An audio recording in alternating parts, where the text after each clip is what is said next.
세상에 있는 자기 사람들을 사랑하시되 끝까지 사랑하신 그 주님의 그 사랑을 기억하며 오늘 이 아침에도 주의 백성들이 함께 모였습니다. 내 백성이 나를 떠나 나에게 등 돌려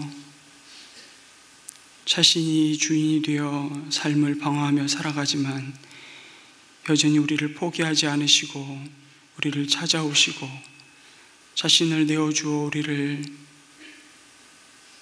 자신의 친백성으로 다시 사시고 삼아주신 그 은혜를 기억하며 오늘 이 아침에도 우리를 향하신 그 하나님의 마음을 말씀 가운데 품기를 간절히 소망합니다. 시간도 우리를 향해서 말씀하여 주옵소서. 종이 듣겠나이다. 예수님의 이름으로 기도드립니다. 아멘. 하나님의 말씀은 마태복음 22장 말씀입니다.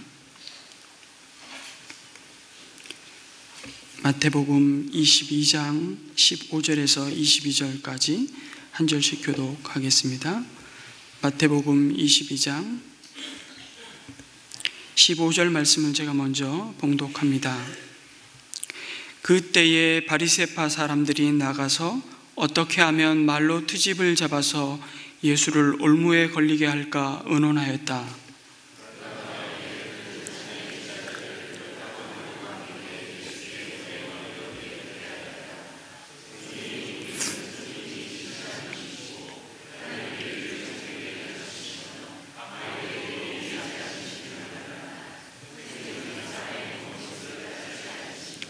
그러니 선생님의 생각은 어떤지 말씀하여 주십시오. 황제에게 세금을 바치는 것이 옳습니까? 옳지 않습니까?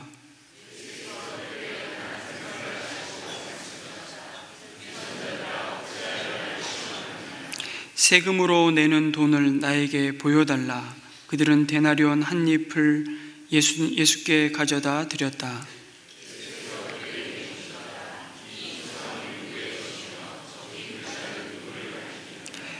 그들이 대답하였다. 황제의 것입니다. 그때 예수께서 그들에게 말씀하셨다.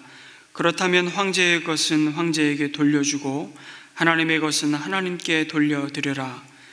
그들은 이 말씀을 듣고 탐복하였다. 그들은 예수님을 남겨두고 떠나갔다. 아멘. 오늘 우리에게 주시는 말씀은 이렇게 시작합니다.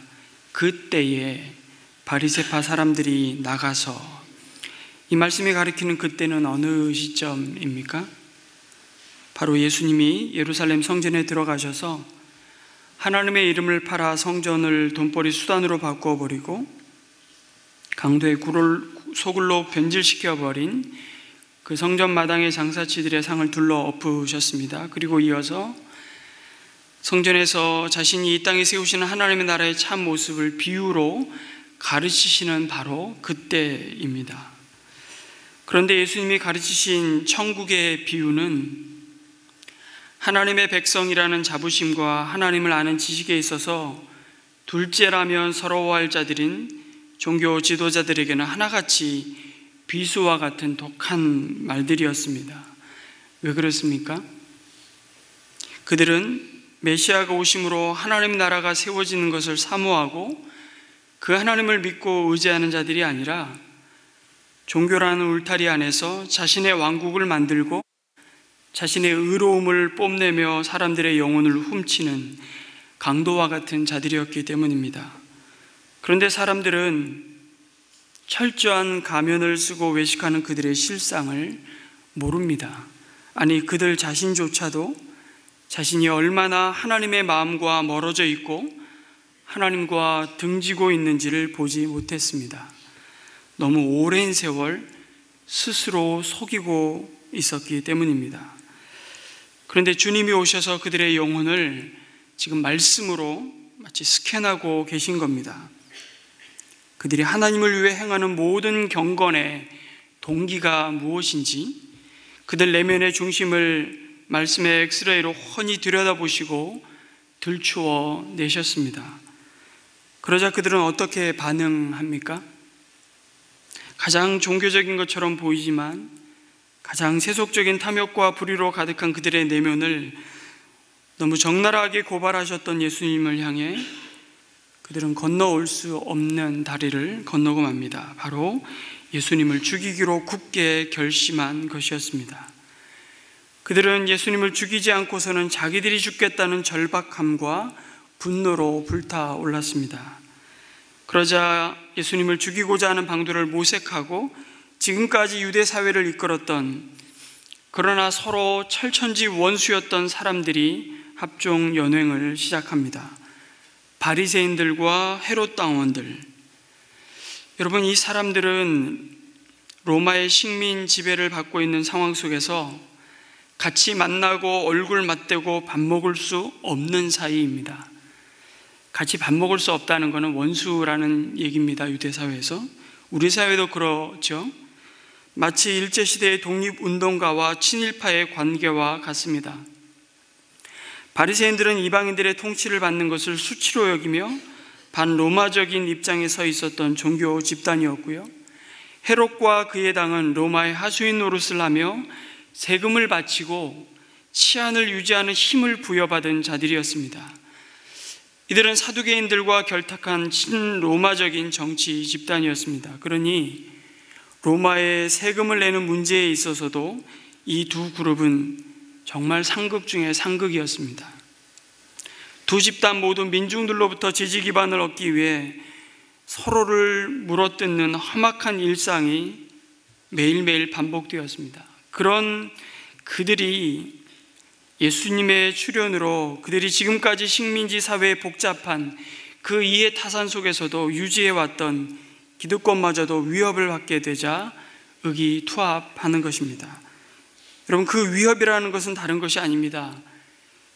그들의 지지 기반이었던 사람들이 그들을 떠나는 두려움이었습니다.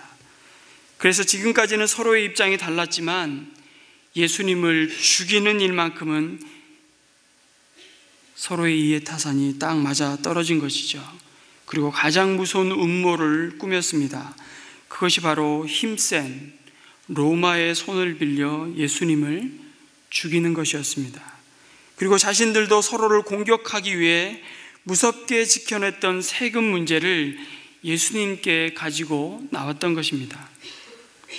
바리새인들은 하나님만이 신이신데 로마 황제의 초상과 그 동전에 써 있는 그 황제가 바로 대제사장이라고 새겨진 돈을 세금으로 바치는 것은 명백한 우상 숭배라고, 몸에 소지하고 있는 것만 해도 하나님께 중대한 죄악을 저지르는 일이라고 가르쳤습니다. 그러면서 유대 백성들의 단결과 그들의 정체성을 부르짖었죠. 그러나 사두개인들과 헤롯 당은 어떻게 해서든지 로마에 잘 보여서 그들이 지금 가진 권력과 치안을 유지하고 더욱 많은 자치권을 백성들에게 부여해 줌으로써 자신들의 입지를 굳건하게 지켜야만 했습니다. 그것이 세금의 문제였던 것입니다. 이렇게 대립각을 세웠던 세금 문제를 가지고 예수님과 백성들을 이간질시키고자 했습니다. 그리고 최상의 시나리오는 예수님을 로마 황제의 반역자로 몰아서 로마법에 의해 처형당하게 만드는 것이었습니다. 반란죄지요. 그런데 예수님을 찾아온 바리새파 제자들과 헤롯 당원들의 말을 들어보면 참 예수님에 대해서 기가 막힐 정도로 정확한 지식을 가지고 있습니다. 그리고 얼마나 교양 있고 세련되게 예수님께 말하고 있는지 모릅니다. 그의 말투를 보십시오. 선생님, 우리는 선생님이 진실한 분이시고 하나님의 길을 참되게 가르치시며 아무에게도 매이지 않으시는 줄 압니다. 선생님은 사람의 겉모습을 따지지 않으십니다. 아무 곳에도 매이지 않으시니까 얼마나 자유하신 분이십니까? 그러니까 솔직하게 얘기해 달라고 함정을 파고 있는 것입니다. 이 말은 그냥 어쩌다가 나오는 말이 아닙니다. 무슨 얘기입니까? 오랜 시간 동안 예수님을 지켜보고 관찰하고 주도 면밀하게 예수님에 대한 연구를 한 결과입니다. 그리고 어쩌면 이런 인사는 그 당시 모든 랍비들이 그를 따르는 제자들로부터 늘 듣고 싶어하는 권위에 대한 존경과 그 가르침에 대한 신뢰를 나타내는 말들이었을 겁니다. 예수님을 향한 그들의 말은 표면적으로만 보면, 겉으로 드러난 것으로만 보면 예루살렘에 입성하면서도 여전히 누가 크냐며 자리다툼으로 서로 분개하며 예수님의 마음을 더욱 속쓰리게 하고 있는 제자들보다 낫습니다. 얼마나 듣기에 좋은 말입니까? 우리도 쉽게 이렇게 얘기하지 않습니까? 속마음은 그렇지 않아도 겉으로 표현하는 말은 그렇게 하면 안 되는 거라고, 그렇게 사는 것이 이 땅에서 사는 지혜라고 가르치고 배웠습니다. 소위 말하는 처세술이잖아요.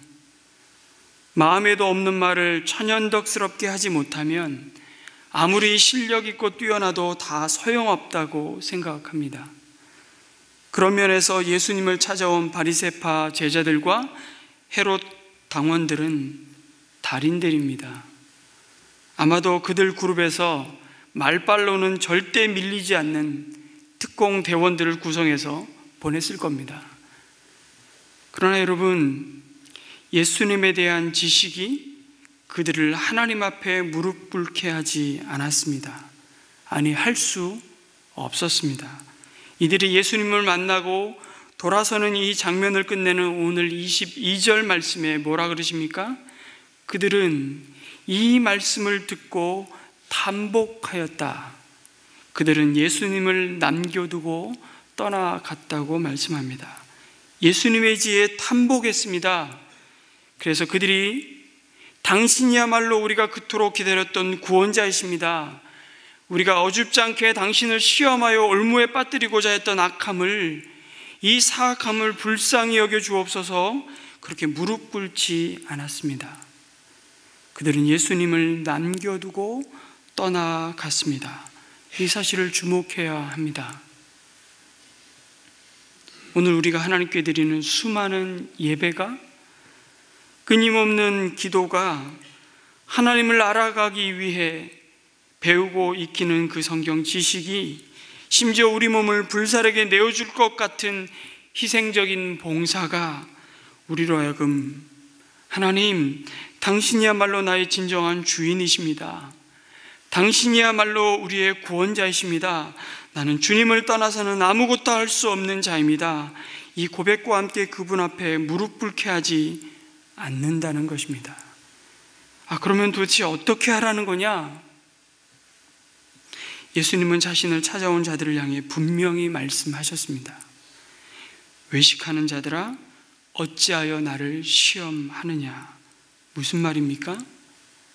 하나님 앞에 너희의 가면을 벗고 너희의 있는 모습 그대로 나와 너희 실상을 내 앞에 보이라고 말씀하십니다.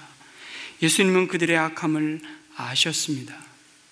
그 악함과 추함을 고치시고 치료하실 유일한 분 앞에 너희의 가식을 버리고 돌아서라고 촉구하시는 겁니다.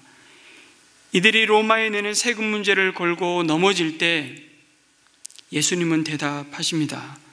동전 하나를 가져오라고 하시며 거기에 있는 문양과 글자를 보고 누구의 것이냐를 묻습니다. 가이사의 것이니 가이사에게 주라고 말씀하십니다. 그리고 하나님의 것은 하나님께 돌려드리라고 가르치셨습니다. 여러분, 흔히 이 말씀을 종교는 정치에 관여하지 말아야 된다는 의미로 이해합니다. 종교 분리의 원칙을 가르치는 말씀으로 해석하고, 교회에서는 세상 정치 얘기하면 안 되는 불분율로 이 말씀을 인용했습니다. 정말 그렇습니까? 지금 예수님이 이 말씀을 하고 있는 문맥이 지금 그것을 가르치고 있습니까? 그러면 디모데전서 2장에서 너희는 세상 임금들과 관원들과 높은 지위에 있는 자들을 위해 기도하라고 말씀하시는데, 우린 기도도 하지 말아야 되는 것 아닙니까? 저들의 일은 저들이 알아서 하라고. 여러분, 이 말씀은 성속을 분리하는 말씀이 아닙니다. 정교 분리를 주장하는 근거의 말씀으로 보통 인용하는 로마서 13장 말씀과 더불어 주신 말씀이 아닙니다. 또한 예수님은 여기저기 파놓은 죽음의 함정을 참 요리조리 피하기 위해서 애매모호한 대답을 한 것도 아닙니다. 이래도 좋고 저래도 좋다, 좋은 게 좋은 거다, 이런 말씀을 하고 있는 것이 아닙니다. 어떤 사람들은 예수님의 이러한 대답이 시험하는 자들의 곤란한 질문을 교묘하게 비껴간 것이라고 생각합니다. 여러분, 그렇지 않습니다. 비록 저들은 악한 의도로 질문하였지만, 그 질문이 틀렸지만 예수님은 정확히 대답하셨습니다. 예수님께서는 진리대로 저들의 질문에 가장 정확하게 바르게 대답하셨습니다. 이 말씀의 뜻은 가이사가 지배하는 영역이 따로 있고 하나님의 권세가 적용되는 영역이 따로 있어서 여기에서는 가이사의 권세에 순종하고 저기에서는 하나님의 권세에 순종해야 한다. 세속적 영역에서는 세속 권세에 순종하고 교회에서는, 영적인 영역에서는 하나님의 법을 따라야 한다는 뜻이 결코 아닙니다. 세속 영역이든 교회 영역이든 그 모든 영역을 다스리시는 이는 오직 하나님 한 분이십니다. 다만 하나님께서는 각각의 영역에 다양한 권세들을 세우시고 그의 뜻대로 다스리게 하시는 것입니다. 모든 권세가 하나님으로부터 나지 않은 것이 없다고 가르치고 있는 것입니다. 여러분, 가이사의 것은 가이사에게, 하나님의 것은 하나님께 바치라는 두 가지 문장 사이에 헬라어 카이라는 접속사가 들어있습니다. 그리고라고 해석할 수 있습니다. 그런데 이 단어는요, 그러나로도 해석할 수 있습니다. 그렇다면 주님의 의도는 분명합니다. 로마 황제의 것은 황제에게, 그러나 하나님의 것은 하나님께 바쳐라. 왠 줄 아니? 너희들이 그토록 적대시하고 또는 그토록 중요하다고 여기는 가이사, 눈에 보이는 황제, 또한 내 소유임을, 내가 세운 자임을 기억하라는 의미로 이 말씀을 주고 있습니다. 그 황제 또한 가이사의 것이 따로 있고 하나님의 것이 따로 있는 것이 아닙니다. 사실 모든 것은 다 모두 하나님의 것이지만 그것을 이 땅의 권위자들에게 위임하셨음을 기억하라는 것입니다. 우리의 문제는 뭡니까? 그 기억을 망각하거나 그 기억하기를 거부하는 것입니다. 여러분, 하나님의 형상을 따라 하나님이 남자와 여자를 지으셨다고 말씀하셨습니다. 그 남자라는 말의 뜻이 뭔지 아십니까? 그 남자라는 말의 뜻은 기억하는 자라는 뜻입니다. 기억하는 자. 무엇을요? 하나님의 말씀을, 하나님의 행사를 기억하도록 지음받은 자. 하나님이 바로 모든 것의 주인이신 창조주이심을 기억하고 전수하는 자로 부름을 받았다. 그 남자의 몸에서 아내를 취하였습니다. 여자를 만드셔서 아내를 취하여 주셨지요.